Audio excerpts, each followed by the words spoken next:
Hello students, my name is Vicky Devnath and आज हम लोग अकाउंटिंग के कुछ बेसिक टर्म्स के बारे में जानेंगे। ठीक है, तो देखो अकाउंटिंग के कुछ बेसिक टर्म के बारे में हम लोग को पता होना ज़रूरी है, क्योंकि जब हम लोग प्रैक्टिकल क्लासेस स्टार्ट करेंगे तब हम लोग क्या करेंगे, अकाउंटिंग के जो टर्म्स होते हैं वही टर्म्स के ज़रिए हम लोग क्या करेंगे, क्लास को कंटिन्यू करेंगे।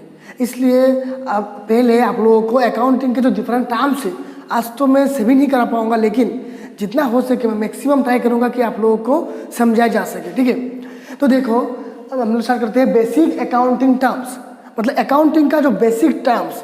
ठीक है, जो आप लोगों को प्रैक्टिकल करने का टाइम मिलेगा। ठीक है, तो एक एक करके अभी हम लोग सभी टर्म के बारे में जानेंगे। ठीक है, तो देखो पहला जो पॉइंट है आपका है प्रोप्राइटर। जो फर्स्ट जो पॉइंट है आपका वो है आपका प्रोप्राइटर। तो प्रोप्राइटर का मतलब क्या है? प्रोप्राइटर कौन? प्रोप्राइटर का मतलब क्या है?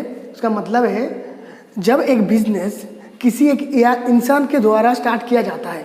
ठीक है, कोई भी एक बिजनेस किसी एक इंसान के द्वारा स्टार्ट किया जाता है, या फिर किसी भी मतलब बॉडी ऑफ ऑर्गेनाइजेशन या फिर कोई भी हो सकता है, जिसके द्वारा एक बिजनेस स्टार्ट किया जाता है, उसी को हम लोग बोलते हैं प्रोप्राइटर।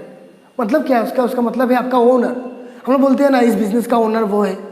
ठीक है, पकड़ लो, मतलब आपके पापा का एक बिजनेस है, कोई भी एक बिजनेस, ग्रोसरी शॉप है, तो उसका मालिक कौन है? इस ग्रोसरी शॉप का मालिक कौन है? आपके पापा है। तो आपके पापा को क्या बोलेंगे हम लोग? ओनर बोलेंगे, इस बिजनेस का ओनर बोलेंगे। तो उसी ओनर को हम लोग बोलते हैं प्रोप्राइटर। ठीक है, हम लोग बोल सकते हैं कि प्रोप्राइटर का और एक सिनोनिम क्या बोल सकते हैं? आपका ओनर, जैसे कि हम लोग बोलते हैं मालिक। ठीक है, ये है आपका प्रोप्राइटर। तो प्रोप्राइटर कौन कौन हो सकता है? तो प्रोप्राइटर एक इंडिविजुअल पर्सन भी हो सकता है, जैसे कि तुम, मैं और कोई भी थर्ड पर्सन, कोई भी हो सकते हैं प्रोप्राइटर। ठीक है, जो बिजनेस स्टार्ट करेगा वही हो सकता है प्रोप्राइटर। ग्रुप ऑफ पर्सन भी हो सकते हैं। ग्रुप ऑफ पर्सन जैसे कि मतलब देखो 3 और 4 हम लोग एक साथ मिलके अगर कोई बिजनेस स्टार्ट करते हैं तो हम तीनों इसका ओनर हो सकते हैं, प्रोप्राइटर हो सकते हैं। गवर्नमेंट, अगर गवर्नमेंट कोई बिजनेस स्टार्ट करता है तो गवर्नमेंट भी ओनर मतलब प्रोप्राइटर हो सकता है, ओनर हो सकता है। तो वैसे आप लोगों को मतलब प्रोप्राइटर का मीनिंग क्लियर हो चुका है। कोई भी इंसान के द्वारा अगर कोई बिजनेस स्टार्ट किया जाता है तो वही इंसान को मतलब वही इंसान को या ग्रुप ऑफ पर्सन्स को या फिर गवर्नमेंट को हम लोग क्या बोल सकते हैं? प्रोप्राइटर बोल सकते हैं। प्रोप्राइटर का सिनोनिम क्या है? ओनर। क्लियर? तो नेक्स्ट देखो आपका एंटिटी। तो एंटिटी का मतलब क्या है? एंटिटी का मतलब है, देखो हम लोग अभी क्या समझा आप लोगों ने, मतलब अभी क्या समझा हमने? प्रोप्राइटर का मीनिंग क्या है? इसका मीनिंग है मतलब बिजनेस का जो ओनर है उसको हम लोग बोलते हैं प्रोप्राइटर। तो एंटिटी क्या है? वो जो बिजनेस के बारे में बोला गया ना, हम लोग क्या बोला अभी? बिजनेस के बारे में बोला है, तो वही बिजनेस है आपका एंटिटी। कोई भी बिजनेस, जो बिजनेस हम लोगों ने स्टार्ट किया है उसी बिजनेस को हम लोग क्या बोलते हैं? एंटिटी भी बोलते हैं। तो हम लोग क्या बोल सकते हैं? एंटिटी को हम लोग बिजनेस भी बोल सकते हैं। ठीक है, और वही बिजनेस को हम लोग कुछ टाइम कॉन्सर्न भी बोलते हैं, बिजनेस कॉन्सर्न। ठीक है, तो एंटिटी, बिजनेस और कॉन्सर्न क्लियर है आप लोगों को? जो बिजनेस स्टार्ट किया जाता है उसी को हम लोग बोलते हैं एंटिटी। ठीक है, जैसे कि आपका पकड़ लो, एक बिजनेस स्टार्ट किया, उसका नाम है मेशर्स एंड ब्रदर्स। ठीक है, तो जो बिजनेस का नाम होगा वही होगा आपका एंटिटी, बिजनेस। क्लियर? तो नेक्स्ट पॉइंट देखो आपका कैपिटल। कैपिटल का मीनिंग क्या है? कैपिटल का मीनिंग है जब हम लोग एक बिजनेस स्टार्ट करते हैं तो बिजनेस स्टार्ट करने के लिए पहले कुछ पैसा चाहिए होता है हम लोगों को। ठीक है, कुछ अमाउंट चाहिए होता है, या फिर बिजनेस स्टार्ट करने के लिए हम लोग पकड़ लो, हम लोग क्या करते हैं, कुछ एक जगह खरीदते हैं, एक लैंड खरीदते हैं, उसी जगह पर हम लोग क्या करते हैं? बिल्डिंग बनाते हैं, एक घर बनाते हैं। इसके बाद इसी जगह पर हम लोग क्या करते हैं? बिजनेस स्टार्ट करते हैं। कुछ अमाउंट को लेके हम लोग क्या करते हैं? बिजनेस स्टार्ट करते हैं। तो हम लोग बोल सकते हैं कि कोई भी बिजनेस स्टार्ट करने के लिए जो अमाउंट चाहिए होता है, या फिर कोई भी बिजनेस स्टार्ट करने के लिए जो चीज़ चाहिए होता है उसको हम लोग बोलते हैं कैपिटल। तो नॉर्मली हम लोग क्या बोलते हैं? The initial investment. The initial investment in the business is called capital. पकड़ लो, हमने एक बिजनेस स्टार्ट किया, पहले हमने 5 लाख रुपीज़ इन्वेस्ट करके एक बिजनेस स्टार्ट किया। जो 5 लाख रुपीज़ हमने बिजनेस में इन्वेस्ट किया है वही 5 लाख है आपका कैपिटल। क्लियर है? कोई भी बिजनेस स्टार्ट करने के लिए जो इनिशियल इन्वेस्टमेंट चाहिए होता है, इसको हम लोग बोलते हैं कैपिटल। क्लियर? तो नेक्स्ट देखो अभी एसेट। तो एसेट क्या है? तो एसेट है आपका, देखो कोई भी आइटम, अकाउंट्स में बहुत सारा आइटम है, ठीक है। तो कोई भी आइटम, अगर आइटम को देखने के बाद हम लोग को लगता है, कुछ आइटम को देखने के बाद हम लोग को लगता है कि उस आइटम से हम लोगों को फ्यूचर में बेनिफिट मिलेगा। कोई भी आइटम, अगर उस आइटम से हम लोगों को फ्यूचर में बेनिफिट मिलेगा ऐसा लगता है, तो उस आइटम को हम लोग बोलते हैं एसेट्स। जैसे कि आपका मतलब पकड़ लो, the assets is the item which increase the earning capacity of the business. और हम लोग बोल सकते हैं the assets which provide benefits to the business in the future, in the near future or future, ठीक है। इसको हम एसेट बोल सकते हैं। एग्जाम्पल क्या है? एग्जाम्पल पकड़ लो, जैसे कि आपके घर में पकड़ लो, आपके घर में एक फर्नीचर है, कोई भी एक फर्नीचर। तो जब आपने वो फर्नीचर खरीदा है, ठीक है, तब तो आपने पैसा दे दिया, लेकिन वो फर्नीचर का बेनिफिट आपको कब मिल रहा है? आपका बेनिफिट जब खरीदा था इसके बाद से मिल रहा है, ठीक है, और अभी भी मिल रहा है। अभी अगर आपके पास वो फर्नीचर है तो अभी भी मिल रहा है, ठीक है। तो और एक एग्जाम्पल देख लो, जैसे कि मैंने एक फ़ैन खरीदा है। तो फ़ैन खरीदा है, आज मैंने फ़ैन खरीदा है, तो फ़ैन का जो मतलब बेनिफिट है मुझे आज भी मिलेगा, और अगर जब तक वो ख़राब नहीं हो जाता तब तक मुझे बेनिफिट मिलता रहेगा, ठीक है। तो वैसे ही कोई भी आइटम, अगर उस आइटम से हम लोग को बेनिफिट फ्यूचर में मिलता है तो उसको हम बोलते हैं एसेट। जैसे कि पकड़ लो ये वाला बोर्ड, इस बोर्ड को खरीदा गया था, मतलब एज्यूम कर लो 2 साल पहले खरीदा गया था। तो 2 साल पहले जब खरीदा गया था तब भी मुझे बेनिफिट देता था, और आप भी मुझे बेनिफिट दे रहा है, और इन फ्यूचर में बेनिफिट देगा। तो कोई भी आइटम अगर आपको फ्यूचर में बेनिफिट देता है तो उसको हम बोलेंगे एसेट्स। पकड़ लो, कोई भी हो सकता है उसका एग्जाम्पल कुछ भी हो सकता है। जैसे कि आपका पकड़ लो फर्नीचर, आपका मशीनरी, आपका लैंड एंड बिल्डिंग। जैसे कि आपने एक बिल्डिंग बनाया है, तो इस बिल्डिंग का बेनिफिट तो आपको एक दिन में नहीं देगा ना, एक दिन ही खत्म हो जाएगा ना उसका बेनिफिट हम लोगों को बहुत साल तक मिलेगा, ठीक है। तो वैसे ही कोई भी आइटम आप लोगों को अगर फ्यूचर में बेनिफिट देता है तो उसको हम बोलेंगे एसेट। लैंड हो सकता है, बिल्डिंग हो सकता है, आपका घर में जो चेयर यूज़ करते हो वो चेयर हो सकता है, टेबल हो सकता है, आपका घर में जो गोदरेज है वो हो सकता है, आपका टीवी हो सकता है, फैन हो सकता है। तो कोई भी आइटम, तो उसको हम लोग और एक नाम भी बोलते हैं, जैसे कि हम लोग का जो लोकल लैंग्वेज में हम लोग उसको बोलते हैं, जैसे कि आपका प्रॉपर्टी, बंगाली में बोलते हैं हम लोग उसको, जैसे कि आपका संपत्ति, ठीक है। तो एसेट को हम लोग संपत्ति बोलते हैं, प्रॉपर्टी भी बोलते हैं। क्लियर है? तो नेक्स्ट आइटम देखो आपका लाइबिलिटी का मीनिंग क्या है? लाइबिलिटी का मीनिंग है मतलब अगर कोई भी आइटम मुझे ऐसा लगता है कि उस आइटम्स की वजह से मेरा रेस्पॉन्सिबिलिटी इंक्रीज हुआ है, मेरा लाइबिलिटी इंक्रीज हुआ है, मैं लाइबल हूँ किसी और के पास, ठीक है, उसको हम लोग बोलेंगे लाइबिलिटी। जैसे कि मैं एग्जांपल देता हूँ, ठीक है। तो पकड़ लो आपने एक दुकान से क्रेडिट में कुछ सामान खरीदा है, क्रेडिट के मतलब बाकी, ठीक है। आपने एक दुकान से बाकी में कुछ सामान खरीदा है, तो आपके लिए वो क्या हो जाएगा, वो रेस्पॉन्सिबिलिटी हो जाएगा कि आपको अभी मतलब आपने 100 रुपीज़ का कुछ सामान खरीदा है, आपने 100 रुपीज़ का कुछ सामान खरीदा है, तो आपको वो 100 रुपीज़ उस दुकानदार को देना होगा इन फ्यूचर आपको उस 100 मतलब उस जो बाकी आपने खरीदा है, जो गुड्स आपने खरीदा है बाकी में, ठीक है, वो अमाउंट आपको देना होगा फ्यूचर में। तो वो आपके लिए क्या है, रेस्पॉन्सिबिलिटी है, ठीक है। और हम लोग बोल सकते हैं कि आप ऋणी हो। तो कोई भी आइटम अगर ऐसा लगता है कि इसके वजह से आप लायबल हो, आप रेस्पॉन्सिबल हो टू समवन, लाइबिलिटी। और हम लोग बोल सकते हैं कि लाइबिलिटी मीन्स क्या, liability means the responsibility which we have to pay someone in future। मतलब लाइबिलिटी एक रेस्पॉन्सिबिलिटी है जो हम लोगों को देना होगा किसी इंसान को फ्यूचर में। इंसान हो सकता है, कोई भी हो सकता है, फ्यूचर में देना होगा, ठीक है।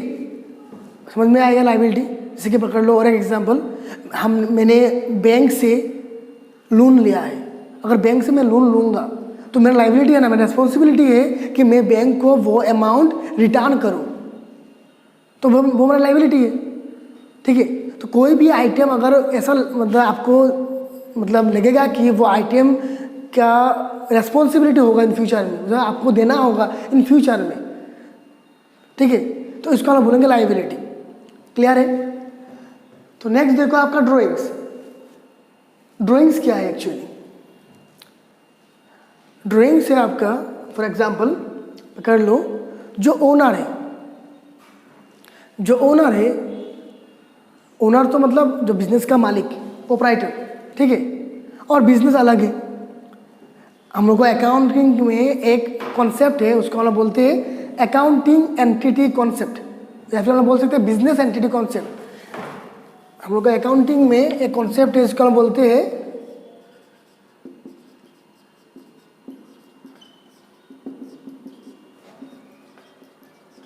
Business entity concept. तो बिजनेस एंटिटी कॉन्सेप्ट में क्या बोला गया है? बिजनेस एंटिटी कॉन्सेप्ट में बोला गया है कि जो बिजनेस हम लोग स्टार्ट करेंगे, वो बिजनेस और जिसके द्वारा वो बिजनेस स्टार्ट होगा, मतलब ओनर, दोनों अलग अलग है, दोनों सेपरेट है, दोनों एक नहीं है। ठीक है, पकड़ लो, हमने एक बिजनेस स्टार्ट किया, उसका नाम है AB फर्म, ठीक है, और उसका मालिक है मिस्टर बी। क्लियर? फर्म का नाम है आपका AB फर्म, बिजनेस का नाम है AB फर्म, और मालिक का नाम है मिस्टर बी।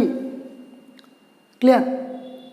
तो बिजनेस एंटिटी में बोला गया है कि वो फर्म अलग है और जो मालिक है वो भी अलग है, दोनों एक नहीं है। क्लियर? ठीक है, तो इस मैंने क्यों समझाया वाला कॉन्सेप्ट अभी, क्योंकि जब हम लोग ड्राइंग्स के बारे में बोलेंगे, ड्राइंग्स क्या है? ड्राइंग्स का मतलब है जो ओनर होते हैं, जो मालिक होते हैं, जो मालिक जब बिजनेस से अपने पर्सनल यूज़ के लिए कुछ सामान विड्रॉ करता है। क्लियर? जो मालिक है जो अपने पर्सनल यूज़ के लिए, बिजनेस के यूज़ के लिए नहीं, अपने पर्सनल यूज़ के लिए जब बिजनेस से कुछ चीज़ विड्रॉ करता है, वो चीज़ आपका गुड्स भी हो सकता है, गुड्स का मतलब है आइटम्स, ठीक है, तो कोई चीज़ गुड्स या फिर कैश या फिर चेक आपके पर्सनल यूज़ के लिए वो विड्रॉ करता है, तो उसको हम बोलते हैं ड्राइंग्स। क्लियर? क्लियर है? फिर से मैं बोलता हूँ, ड्राइंग्स का मतलब क्या है? ड्राइंग्स का मतलब है जब ओनर बिजनेस से कुछ चीज़ अपने पर्सनल यूज़ के लिए विड्रॉ करता है, तो उसको हम बोलेंगे ड्राइंग्स। अभी आप लोग सिर्फ जो कॉन्सेप्ट मैं आप लोगों को बोल रहा हूँ, वो कॉन्सेप्ट सिर्फ समझो, और मतलब बुक में वो दिया हुआ है ऑलरेडी, उसको पढ़ो ठीक से, तो समझ में आ जाएगा। ठीक है, तो बाद में जब हम लोग प्रैक्टिकल करेंगे तो इसके बारे में और ज़्यादा इन्फॉर्मेशन मिलेगा आप लोगों को। अभी के लिए इतना ही आप मतलब इम्पोर्टेंस है आपके लिए। ठीक है, तो नेक्स्ट पॉइंट है आपका क्रेडिटर। तो क्रेडिटर कौन है, या फिर क्रेडिटर क्या है, इसका डेफिनेशन क्या है? क्रेडिटर का मतलब है, एक एग्जाम्पल पकड़ लो, मैं कोई भी दुकान से कुछ सामान खरीदा है क्रेडिट में, मतलब बाकी में किसी भी एक दुकान से कुछ सामान खरीदा है, तो मुझे क्या करना होगा?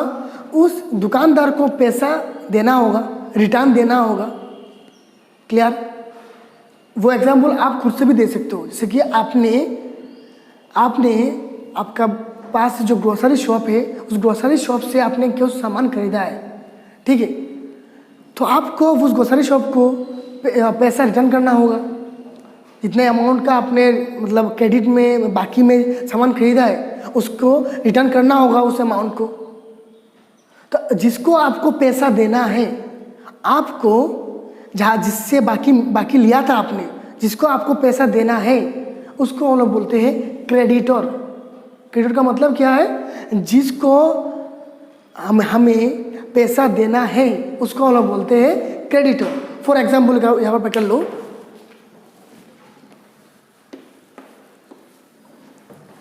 देखो यहाँ पर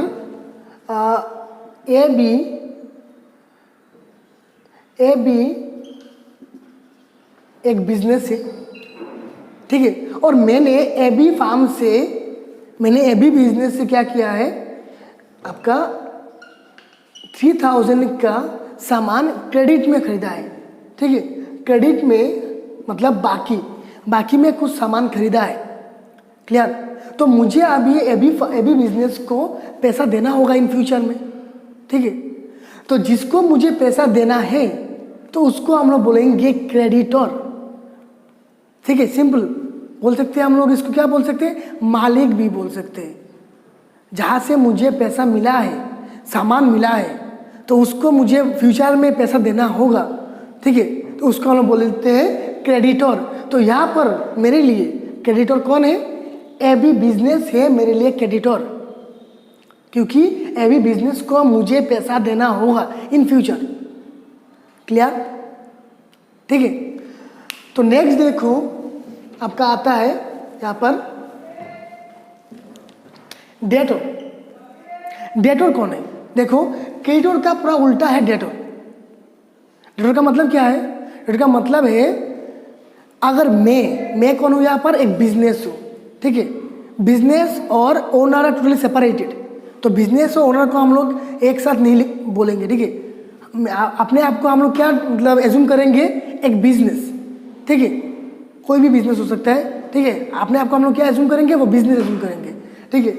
तो मैं एक बिजनेस हूँ, अगर मैं किसी को क्रेडिट में कुछ सामान बेचता हूँ, सेल करता हूँ, ठीक है। अगर मैं किसी मतलब कोई भी आदमी को, कस्टमर को अगर मैं क्रेडिट में कुछ सामान सेल करता हूँ, तो मुझे उस पर्टिकुलर कस्टमर से फ्यूचर में पैसा मिलेगा। तो जिससे मुझे पैसा मिलेगा इन फ्यूचर में, वो है मेरा डेटर, क्लियर है। फिर से मैं बोलता हूँ, अगर मैं कस्टमर को क्रेडिट में कुछ सामान बेचता हूँ, सेल करता हूँ, तो वो मुझे क्या करेगा, फ्यूचर में पैसा देगा, रिटर्न करेगा मुझे पैसा, ठीक है। तो जहाँ से मुझे पैसा मिलेगा इन फ्यूचर, ठीक है। और मैं बोल सकता हूँ जिसको मैंने बाकी में कुछ सामान बेचा है, तो वो मुझे फ्यूचर में पैसा देगा, तो उसको हम बोलते हैं डेटर, क्लियर। और एक एग्जाम्पल देता हूँ, जैसे कि मैं एक बिजनेस हूँ और मैंने क्या किया, मिस्टर दास को कुछ सामान बेचा है। बाकी में क्रेडिट में मैंने क्या किया है, मिस्टर दास को कुछ सामान बेचा है। तो मिस्टर दास से मुझे पैसा लेना है इन फ्यूचर मुझे मिस्टर दास से पैसा लेना है, और मैं बोल सकता हूँ मिस्टर दास से मुझे पैसा मिलेगा इन फ्यूचर। तो मिस्टर दास मेरे लिए है डेटर, क्लियर। डेटर क्लियर है और क्रेडिटर क्लियर है। क्रेडिटर का मतलब है मुझे पैसा देना है, ठीक है। तो देख जैसे कि मतलब एबी फार्म, मुझे एबी फार्म को इन फ्यूचर पैसा देना है, तो एबी फार्म है मेरे लिए क्रेडिटर, ठीक है। और मुझे मिस्टर दास से पैसा लेना है, क्योंकि मैंने मिस्टर दास को क्रेडिट में कुछ सामान सेल किया है, ठीक है। तो मुझे मिस्टर दास से पैसा लेना है, तो मिस्टर दास मेरे लिए कौन है, डेटर, क्लियर। तो डेटर और क्रेडिटर के बारे में अपना क्लियर हो चुका है आपको। तो अभी हम लोग नेक्स्ट कॉन्सेप्ट के बारे में देखते हैं, ठीक है। तो नेक्स्ट कॉन्सेप्ट देखो, यहाँ पर आपका आता है एक्सपेंसेस। तो एक्सपेंसेस क्या है, तो एक्सपेंसेस आपको ऑलरेडी पता ही है एक्सपेंसेस क्या है, जो प्रैक्टिकली हम लोग करते हैं। जो नॉर्मली बिजनेस के लिए एक्सपेंसेस क्या है, ठीक है। तो बिजनेस के लिए एक्सपेंसेस क्या है, बिजनेस मैन्युफैक्चरिंग और प्रोडक्शन, मतलब कुछ सामान बनाने के लिए, जो सामान वो बनाता है, वो बनाने के लिए जो उसका खर्चा होता है, जैसे कि आपका रॉ मटेरियल खरीदना, उसको मतलब रॉ मटेरियल से फिनिश प्रोडक्ट तक बनाना उसको, इसके बाद उसको मार्केट में सेल करना, तो उसके लिए जो खर्चा होते हैं, तो उसको हम बोलते हैं एक्सपेंसेस, क्लियर है। मतलब मैन्युफैक्चर और प्रोडक्शन करने के लिए जो एक्सपेंसेस बिजनेस का खर्चा होते हैं, उसको हम बोलते हैं एक्सपेंसेस, क्लियर है आपको एक्सपेंसेस के बारे में। जैसे क्या हम लोग हर टाइम बोलते हैं क्या, अभी हम लोगों ने कोई दुकान में गए हैं, और दुकान में जाने के बाद हम लोगों ने कुछ खरीदा है दुकान से, तो हम लोगों ने क्या किया, उसके बदले दुकानदार को कुछ पैसा दिया है। तो हम लोग घर में आके बोलते हैं ना, तो हम लोग का इतना अमाउंट खर्चा हो चुका है, तो वही आपके एक्सपेंसेस। कुछ खरीदने के बाद, कुछ परचेज करने के बाद अगर और फिर कोई भी आज मतलब ट्रेवल करने के समय कुछ खर्चा होता है तो उसको हम बोलते हैं एक्सपेंसेस। वैसे ही बिजनेस में प्रोडक्शन करने के लिए, मैन्युफैक्चरिंग करने के लिए जो जो एक्सपेंसेस होते हैं, डिफरेंट टाइप्स के एक्सपेंसेस होते हैं, वो अभी आप लोग मतलब अभी आप लोग एज्यूम करो क्या क्या हो सकता है। हम लोग जो प्रैक्टिकल स्टार्ट करेंगे एक एक करके हम लोग डिस्क्राइब करेंगे, ठीक है। तो उसको हम बोलते हैं एक्सपेंसेस। नेक्स्ट है आपका देखो इनकम। क्लियर।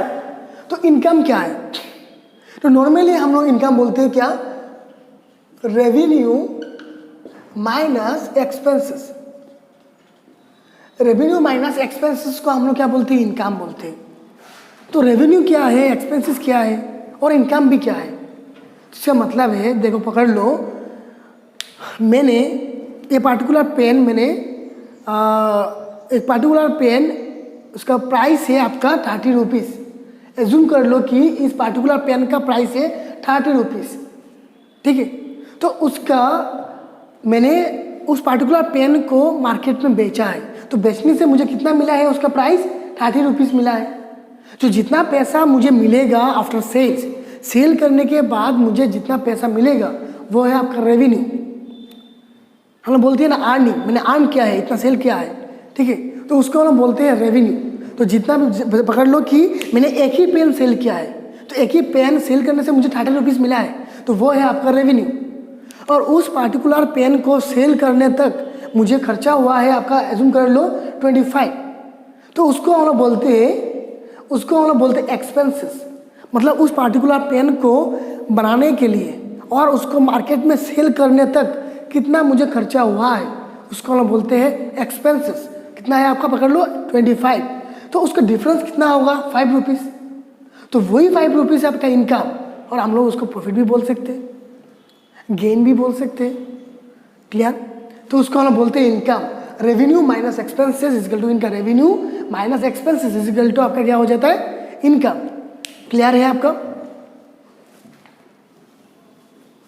तो अभी नेक्स्ट पॉइंट देखो आप लोग। नेक्स्ट पॉइंट क्या है आपका? परचेज। तो परचेज तो ऑलरेडी हम लोगों ने समझा दिया आप लोगों को। परचेज का मतलब क्या है? अगर कोई भी चीज़ पकड़ लो, मेरा एक बिजनेस है, मार्कर मैन्युफैक्चरिंग करने का बिजनेस है मेरा, ठीक है। तो वो मार्कर को बनाने के लिए जो जो रॉ मटेरियल मुझे परचेज करना होगा मार्केट से, ठीक है, जो जो रॉ मटेरियल मैं खरीदूंगा मार्केट से, उसको हम बोलते हैं परचेज। परचेज का मतलब क्या है? खरीदना। क्लियर है। अगर कोई भी चीज़ अगर मैं खरीदूंगा तो उसको हम बोलेंगे क्या? परचेज करना। जैसे कि आपने बाजार गया, बाजार जाने के बाद आपने क्या किया? कुछ फ्रूट्स खरीदा है आपने, तो आपने क्या बोलोगे? आपने फ्रूट्स परचेज किया है। खरीदना का मतलब, खरीदने को हम क्या बोलते हैं? परचेज बोलते हैं। क्लियर। तो नेक्स्ट है आपका सेल्स। सेल्स का मतलब क्या है? सेल्स का मतलब है आपका बेचना। अगर आपने कुछ सामान किसी आदमी को या फिर किसी कस्टमर को सेल किया है, मतलब बेचा है, तो उसको हम क्या बोलेंगे? सेल करना। तो सेल्स का मतलब भी क्लियर है आपको। इसका बाद क्या है? गुड्स। गुड्स का मतलब क्या है? गुड्स का मतलब है कोई भी चीज़, कोई भी things, the things which can be sell by the business.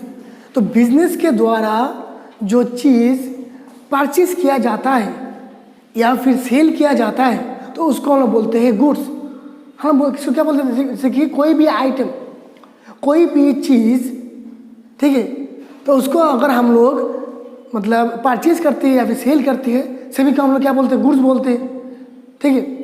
कोई भी आइटम को हम लोग गुड्स बोल सकते हैं। जैसे कि आपका पेन हो सकता है, ये पार्टिकुलर बोर्ड हो सकता है, अपने बाजार से कुछ सामान खरीदे, पकड़ लो कि कोई फ्रूट्स खरीदा है आपने, कोई पकड़ लो कोई वेजिटेबल खरीदा है, सभी को हम लोग क्या बोल सकते हैं? गुड्स बोल सकते हैं। कोई भी रॉ मटेरियल हो सकता है, तो सभी आइटम को हम लोग क्या बोलते हैं? गुड्स बोलते हैं। और लास्ट में आपका क्या आता है? एक्सपेंडिचर। तो एक्सपेंडिचर क्या है? तो एक्सपेंडिचर का मतलब है कोई भी क्या बोल सकते हैं आपका? खरीद मतलब कोई भी खर्चा होना, मतलब बोल सकते हैं कोई भी, अगर मैं खर्चा करूंगा किसी भी चीज़ के लिए, तो उसको हम बोलेंगे एक्सपेंडिचर। तो एक्सपेंडिचर को हम लोग ब्रॉडली यहाँ पर क्लासीफाई करेंगे। देखो एक्सपेंडिचर को यहाँ पर हम लोग क्या करेंगे, ब्रॉडली क्लासीफाई करेंगे। इसको 2 टाइप्स में डिवाइड किया गया है। एक्सपेंडिचर को ब्रॉडली 2 टाइप्स में डिवाइड किया गया है, ठीक है। तो क्या क्या हो सकते हैं एक्सपेंडिचर का मतलब क्या है, फिर से देख लो। मतलब कोई भी खर्चा होना आपका किसी भी चीज़ के लिए अगर खर्चा होता है तो उसको हम बोलते हैं एक्सपेंडिचर, ठीक है। तो देखो यहाँ पर एक्सपेंडिचर ब्रॉडली 2 टाइप्स में डिवाइड किया गया है। तो पहला वाला को हम लोग बोलते हैं कैपिटल एक्सपेंडिचर, कैपिटल एक्सपेंडिचर। और नेक्स्ट वाले में हम लोग बोलते हैं उसको रेवेन्यू एक्सपेंडिचर। तो एक है आपका कैपिटल एक्सपेंडिचर, दूसरा है आपका रेवेन्यू एक्सपेंडिचर। क्लियर? तो वो कैपिटल एक्सपेंडिचर भी क्या है और रेवेन्यू एक्सपेंडिचर क्या है, उसको भी समझना होगा हम लोगों को। तो देखो कैपिटल एक्सपेंडिचर क्या है। कैपिटल एक्सपेंडिचर का मतलब है अगर कोई भी एक्सपेंडिचर करने से बिजनेस का अर्निंग कैपेसिटी इंक्रीज होता है। अगर कोई भी एक्सपेंडिचर अगर मैं करता हूँ और उस एक्सपेंडिचर करने से मेरा जो बिजनेस है उसका अर्निंग कैपेसिटी इंक्रीज हुआ है, मतलब क्या, पहले जो हम लोग अर्न करते थे उससे ज़्यादा अर्न करेंगे, ठीक है। या फिर और डेफिनेशन है, जैसे कि अगर कोई भी एक्सपेंडिचर करने से मुझे फ्यूचर में बेनिफिट मिलेगा, उसका एक्सपेंडिचर का बेनिफिट अभी नहीं मिलेगा, अभी मिल सकता है, लेकिन उसको ज़्यादातर उसका बेनिफिट कब मिलेगा, इन द नियर फ्यूचर और फ्यूचर में बेनिफिट मिलेगा। तो उसको हम लोग बोलते हैं आपका कैपिटल एक्सपेंडिचर। क्लियर? कोई भी एग्जाम्पल पकड़ लो, जैसे कि आपका कैपिटल एक्सपेंडिचर को हम लोग बोलते हैं एसेट्स, जो पहले हम लोग को समझाया था, उस कैपिटल एक्सपेंडिचर को ही हम लोग बोलते हैं एसेट्स, ठीक है। तो देखो फॉर एग्जांपल फिर से मैं बोलता हूँ, जैसे कि बिजनेस के लिए मैंने एक मशीनरी खरीदा है। अगर मैं मशीनरी एक खरीदूंगा, पहले एक मशीनरी था, अभी और एक मशीनरी मैंने खरीदा है, ठीक है। जो पहले जो मशीनरी था बिजनेस में, उसके ज़रिए पकड़ लो मैं क्या करता था, लगभग मैं हर रोज़ एवरी डे मैं क्या करता था, 100 यूनिट्स में मैन्युफैक्चर करता था, ठीक है। और मैंने अभी क्या किया, और एक मतलब मशीनरी मैंने परचेज किया है, मतलब और एक मशीनरी खरीदने के लिए मैंने एक्सपेंडिचर किया है। तो इससे क्या होगा, और एक मशीनरी खरीदने से मेरा जो पहले जो कैपेसिटी कितना था 100 यूनिट पर डे, और एक मशीनरी खरीदने से मेरा क्या हो रहा है, देखो यहाँ पर 100 यूनिट से मैं अभी 200 यूनिट पर डे में मैन्युफैक्चर कर रहा हूँ। तो देखो क्या हुआ है, मेरे पहला जो कैपेसिटी था 100 यूनिट्स, उस कैपेसिटी में मेरा क्या हुआ, इंक्रीज हुआ है, उसका इजाफा हुआ है, ठीक है। तो देखो कोई भी एक्सपेंडिचर करने से बिजनेस का अगर कैपेसिटी इंक्रीज होता है तो उसको बोलते हैं कैपिटल एक्सपेंडिचर। तो उसको हम लोग एसेट भी बोल सकते हैं। क्लियर है? तो जो अभी मैंने आप लोगों को कैसे मतलब एक मशीनरी के जरिए हम लोगों को एग्जाम्पल दिया है, धीरे धीरे और आप लोगों को एग्जाम्पल मिलेगा, ठीक है। तो नेक्स्ट देखो आपका रेवेन्यू एक्सपेंडिचर। तो फिर रेवेन्यू एक्सपेंडिचर क्या है, हम लोग बोल सकते हैं कि कोई भी एक्सपेंडिचर हम लोग करते हैं डे टू एक्सपेंसेस, बिजनेस का जो डे टू डे एक्सपेंसेस होते हैं, उस डे टू डे एक्सपेंसेस को मीट करने के लिए जो एक्सपेंडिचर करना पड़ता है हम लोगों को, तो उसको हम लोग बोलते हैं रेवेन्यू एक्सपेंडिचर। और हम लोग बोल सकते हैं बिजनेस को मेंटेन करने के लिए, एक बिजनेस अगर स्टार्ट कर दिया ख़त्म नहीं हो जाएगा ना, एक बिजनेस अगर मैं स्टार्ट करता हूँ तो उसको मेंटेन भी करना होगा। तो उसको मेंटेन करने के लिए हर रोज़ डिफरेंट टाइप्स के एक्सपेंसेस होते हैं। तो बिजनेस को मेंटेन करने के लिए डे टू डे लाइफ में, ठीक है, जो एक्सपेंसेस होते हैं तो उसको हम बोल सकते हैं क्या, रेवेन्यू एक्सपेंडिचर। और इसको और एक भी हम लोग मतलब एक एग्जाम्पल के जरिए समझ सकते हैं, जैसे कि आप पकड़ लो, अगर कोई भी एक्सपेंसेस अगर खर्चा अगर बेनिफिट मिलने के बाद होता है, अगर कोई भी खर्चा हम लोग कैसे करते हैं, मुझे पहले बेनिफिट मिला है, इसके बाद अगर मैं पैसा देता हूँ तो उसको हम लोग बोलते हैं एक्सपेंडिचर, मतलब रेवेन्यू एक्सपेंडिचर। फॉर एग्जांपल पकड़ लो, जैसे कि आपने मतलब टाउन से आपके घर में गया विद द हेल्प ऑफ पकड़ लो कोई ई रिक्शा, आपने एक ई रिक्शा यूज़ करके आपने मतलब कॉलेज से घर तक गए हो आप लोग, ठीक है। तो उसके लिए पहले देखो आपने क्या किया, उस ई रिक्शा का सर्विस यूज़ किया आपने, मतलब आपने पहले ई रिक्शा के ज़रिए कॉलेज से घर में पहुँचे आप लोग, ठीक है। तो इसके बाद क्या किया आपने, उसको पैसा दिया, मतलब क्या, पहले आपको बेनिफिट मिला है, आपने पहले बेनिफिट का लाभ उठाया है, इसके बाद आपने पैसा दिया है। तो कोई भी एक्सपेंसेस अगर आप पहले बेनिफिट उसका उठाते हो, इसके बाद उसका पैसा देते हो, तो उसको हम बोलते हैं रेवेन्यू एक्सपेंडिचर इन शॉर्ट, ठीक है। और कैपिटल एक्सपेंडिचर का मतलब क्या है, पहले आप लोग एक्सपेंडिचर करोगे और बेनिफिट आपको बाद में मिलेगा। क्लियर? तो दोनों क्लियर हो चुका है आपका, ठीक है। तो अभी मतलब आज के लिए जो अभी आप लोग मैंने 14 जो आइटम समझाया है, ठीक है, तो इसको मतलब अच्छे से समझो और इसके बाद बुक में जाके ठीक से पढ़ो। और बाकी जो मतलब आइटम रह गया है, तो अभी हम लोग प्रैक्टिकल के जरिए बाकी आइटम को हम लोग डिस्क्राइब करेंगे, ठीक है।